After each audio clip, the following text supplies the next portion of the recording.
Selamat pagi Bapak Ibu Saudara-saudara. Senang sekali saya bisa menjumpai kita lagi pada pagi hari ini melalui sapaan firman Tuhan.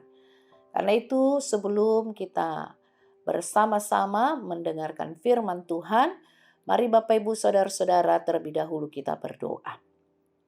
Bapa di surga, terima kasih Tuhan untuk pagi yang cerah, pagi yang indah ini. Ya Bapa, terima kasih kalau kami boleh masih ada sampai saat ini. Kau berikan kami nafas kehidupan lagi, sehingga kami boleh menikmati udara yang segar, menikmati pagi yang indah ini. Dan terima kasih Bapa kalau kami boleh bersekutu kembali pada pagi hari ini untuk mendengarkan firman Tuhan. Karena itu berkatilah hati dan pikiran kami melalui kuasa Roh Kudus-Mu ya Bapa, agar firman Tuhan boleh menjadi rema bagi kami. Terima kasih Tuhan Yesus, terpuji nama Allah Bapa di dalam nama Kristus Yesus Tuhan kami, kekal selama-lamanya. Amin.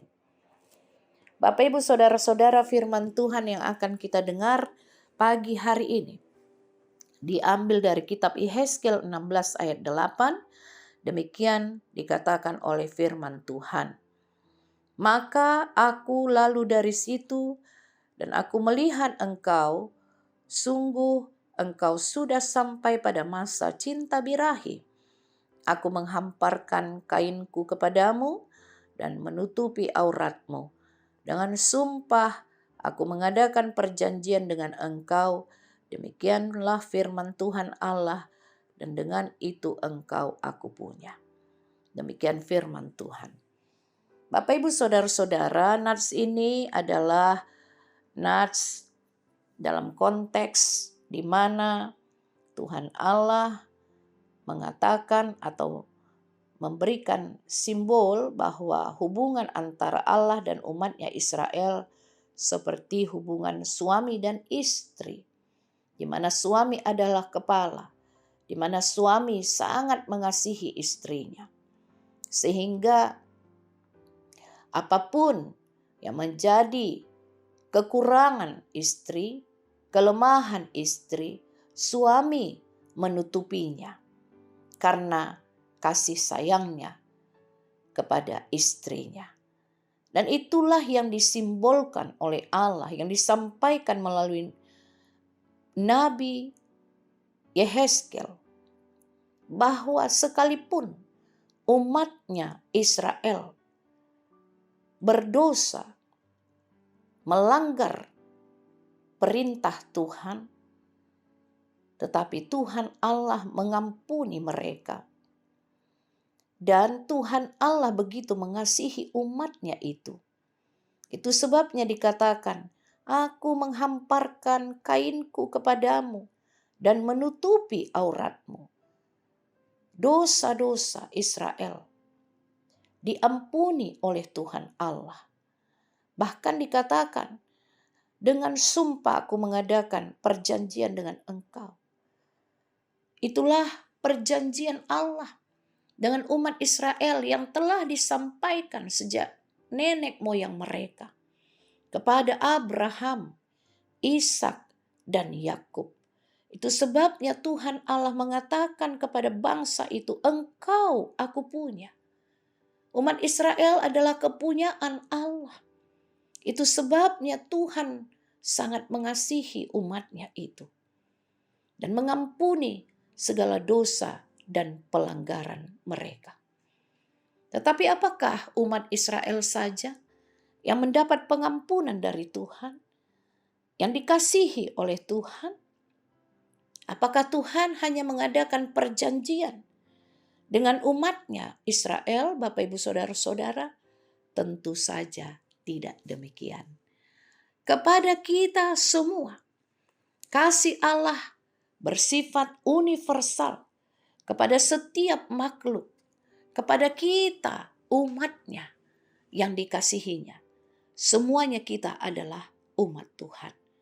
Tuhan mengadakan perjanjian dengan kita. Apa perjanjian itu Bapak Ibu Saudara-saudara? Bahwa Tuhan Allah akan menyelamatkan kita dan itu sudah terjadi. diberinya keselamatan kepada kita, disertainya kita, diberkatinya kita. Kedatangan Kristus, Juru Selamat dunia, ke tengah-tengah dunia ini sebagai bentuk kasih Allah kepada kita. Begitu mengasihinya Tuhan Allah kepada umatnya manusia, sehingga tidak diinginkannya kematian orang berdosa atau kematian orang fasik. Barang siapa yang percaya kepada Kristus, maka dia akan mendapatkan keselamatan di dunia ini dan kehidupan yang kekal. Karena itu, Bapak Ibu Saudara-saudara yang dikasihi oleh Tuhan, yang menjadi penting bagi kita adalah bagaimana kita merespon cinta kasih Allah kepada kita. Bahkan hubungan yang dilambangkan Tuhan Allah sebagai hubungan suami, seperti hubungan suami dan istri, di mana suami adalah kepala. Hubungan antara Tuhan Allah dengan umatnya, di mana Tuhan Allah adalah Tuhan kita, Raja, pemimpin kita. Bagaimana kita merespon cinta kasih Tuhan Allah yang adalah kepala di dalam kehidupan kita, dan kita adalah anggota tubuh seperti yang Yesus katakan. Yesus Kristus adalah kepala gereja. Tuhan Yesus adalah kepala, dan kita jemaatnya adalah anggota-anggota tubuh Kristus. Bagaimana kita menunjukkan rasa syukur kepada Allah karena karunia-Nya yang begitu besar kepada kita umatnya. Bapak Ibu Saudara-saudara, Yesus Kristus telah menyatakan dan menjelaskan begitu besar kasih Allah akan dunia ini. Di dalam firman Tuhan jelas dikatakan, begitu besar kasih Allah akan dunia ini, sehingga Ia mengaruniakan anaknya yang tunggal Tuhan kita, supaya setiap orang yang percaya kepadanya tidak binasa, melainkan beroleh hidup yang kekal. Itu jelas sekali Bapak Ibu Saudara-saudara. Dan kita telah menerima kasih cinta Tuhan Allah di dalam Kristus, di dalam kehidupan kita melalui berbagai cara. Dan bukan itu saja. Bahkan Tuhan Yesus membuat perumpamaan antara gembala dan domba-dombanya. Itu dikisahkan oleh Tuhan kepada kita. Di mana dikisahkan dalam cerita gembala dan domba-dombanya, sang gembala sampai rela meninggalkan 99 dombanya yang lain demi mencari satu domba yang hilang. Itulah sebabnya Kristus Yesus perlu datang ke dunia ini supaya domba-domba Allah selamat. Supaya kita semua umatnya selamat. Barang siapa yang percaya kepada Kristus, maka dia akan menerima keselamatan itu.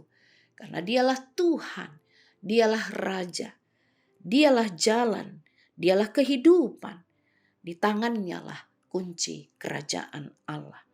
Karena itu, merespon cinta kasih Allah sangat penting di dalam kehidupan kita.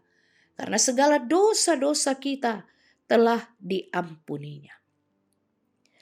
Di dalam Ulangan 10 ayat 12 dikatakan di sana, maka sekarang hai orang Israel, apakah yang dimintakan daripadamu oleh Tuhan Allahmu selain dari takut akan Tuhan Allahmu, hidup menurut segala jalan yang ditunjukkannya, mengasihi Dia, beribadah kepada Tuhan Allahmu dengan segenap hatimu dan dengan segenap jiwamu. Itu dikatakan oleh firman Tuhan, Bapak Ibu Saudara-saudara. Maka jelas bagi kita bahwa merespon cinta kasih Allah adalah dengan hidup takut akan Tuhan, hidup menurut segala jalan yang ditunjukkannya, mengasihinya dengan sungguh, beribadah kepadanya dengan sungguh, dengan hati dan segenap jiwa kita.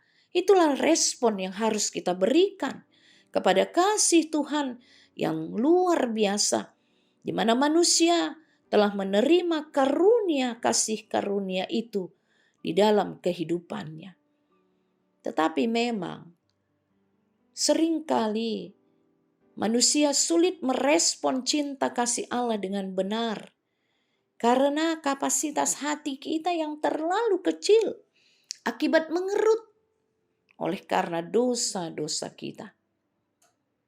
Salah satu penghancur cinta kasih manusia kepada Allah karena kita selalu kadang-kadang mengikuti pikiran kita sendiri, mengandalkan diri kita sendiri. Kita memang mengakui dosa-dosa kita, tetapi kadang-kadang kita masih sering mengikuti jalan kehendak kita sendiri, bahkan melakukan dengan sengaja pelanggaran walaupun kita sudah tahu bahwa itu tidak dikehendaki oleh Tuhan. Apa contohnya Bapak Ibu Saudara-saudara? Banyak sekali. Salah satu adalah melakukan atau merancang kejahatan untuk orang lain. Kita senang orang lain atau musuh kita mendapatkan hal yang tidak baik. Itu misalnya dosa yang bersemayam di hati dan pikiran kita. Oleh karena hal itu tidak mampu atau tidak mau mengampuni dosa teman kita, mengingat-ingat kesalahan teman-teman kita, melakukan fitnah, iri hati, dengki, dan sebagainya. Maka oleh karena itu, akuilah segala dosa kita di hadapannya. Mari menanggalkan segala kejahatan. Sebagai respon cinta kasih Tuhan kepada kita, kita mau melakukan perintahnya. Karena itu, Bapak Ibu Saudara-saudara, marilah kita meresponi cinta kasih Tuhan dengan sepenuh hati, dengan seluruh keberadaan kita. Tuhan Yesus memberkati. Amin. Kita berdoa. Ya Bapa, terima kasih untuk firman Tuhan yang boleh kami dengar pada hari ini. Engkau mengingatkan kami Tuhan betapa besar cinta kasih-Mu kepada kami. Bahkan hubungan Tuhan Allah dengan manusia diibaratkan, diumpamakan, disimbolkan seperti hubungan suami dan istri, di mana suami adalah kepala yang mengasihi istrinya. Karena itu Tuhan Yesus, sertai dan berkatilah kami Tuhan, agar kami dapat mengingat firman Tuhan, dapat mengingat cinta kasih Tuhan di dalam kehidupan kami. Sebagai respon cinta kasih kami dapat benar-benar mengasihi Tuhan dan melakukan firman. Terima kasih Bapa, terpuji nama Allah Bapa di dalam Kristus Yesus Tuhan kami. Amin.